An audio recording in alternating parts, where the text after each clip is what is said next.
Bloodstone and Diamonds by Machine Head. It's really kind of hard to believe that these guys have been around for 20 years roughly. In fact, it has been 20 years, and it just doesn't feel like it's been that long. This is a band that has a great debut.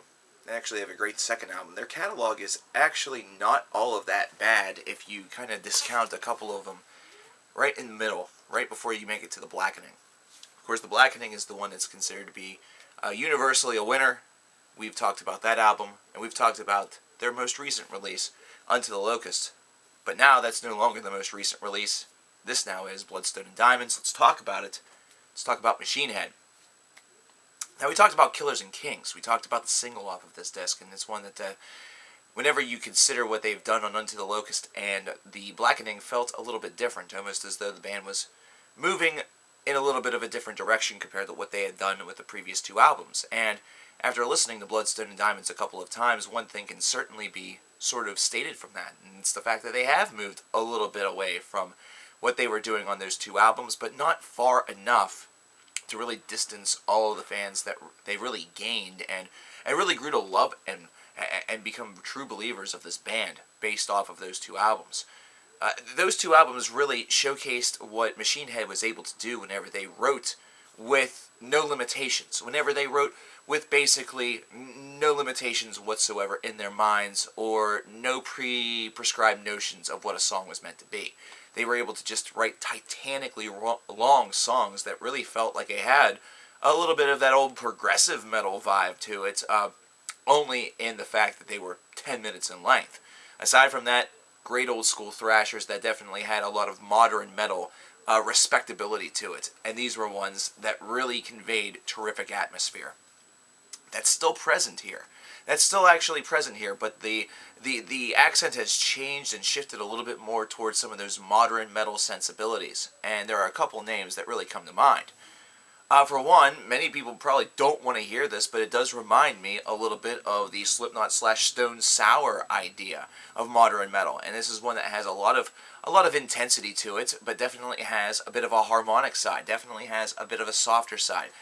They have that capability of, kind of going a little bit up and in and crazy, but then at the same time they can dial it back, kind of bring it back down to earth, and kind of be calm. Now, don't get me wrong, Machine Head was able to achieve this very same thing on albums such as The Blackening and Unto the Locust. The principal difference is the tonal quality. The tonal quality on this album definitely leans a little bit more toward what I would consider that modern metal category, but is the category really all that important? Nah, not really. It's more of just a descriptor than anything. It's kind of all about the music. And the one thing I will say is that the music is spectacular. The music on this album definitely gives a strong hint toward a mature sense of songwriting. This is a band that has been very capable now for, quite a while with their last two albums, so this should not come as that large of a shock. However, whenever you listen to songs such as Night of the Long Knives, you definitely start to see what happens whenever Rob Flynn is able to really draw inspiration from, elements of history and different things like that. And you could definitely tell that he's kind of expanded his repertoire lyrically a lot more on this disc, and it's something that has been growing an evolutionary process over the course of the last couple of albums that Machine Head has really done.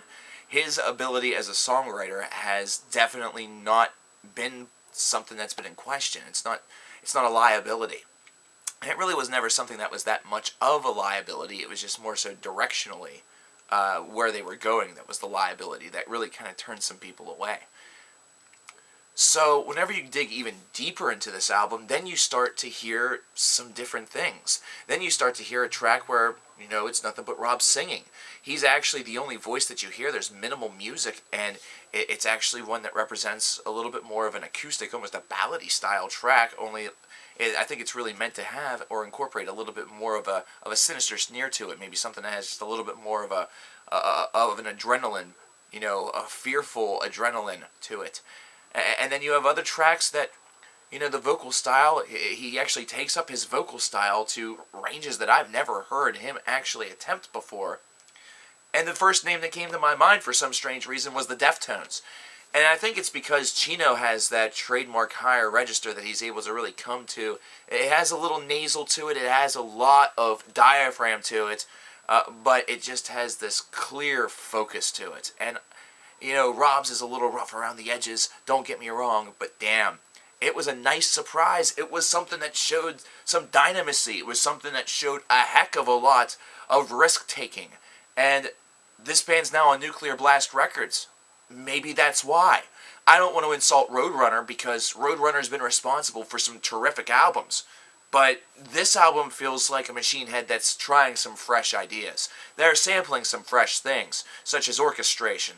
You know, there's a lot of sampling in here that remind me of going all the way back to Burn My Eyes, to the very first album. The songs such as Realize, Realize, Realize. Yeah, songs of that variety that are really able to sample a lot of clippings and a lot of quotation, a lot of conversation pieces that had a very serious take on where our society, or where America itself is going. America definitely seems to have a bit of a theme here, but it's something that's only minutely structured on a couple of different songs. But maybe it's overall supposed to incorporate the idea that America is a great empire, such as the Roman Empire, and the Roman Empire fell, and we're sure getting damn close to falling ourselves.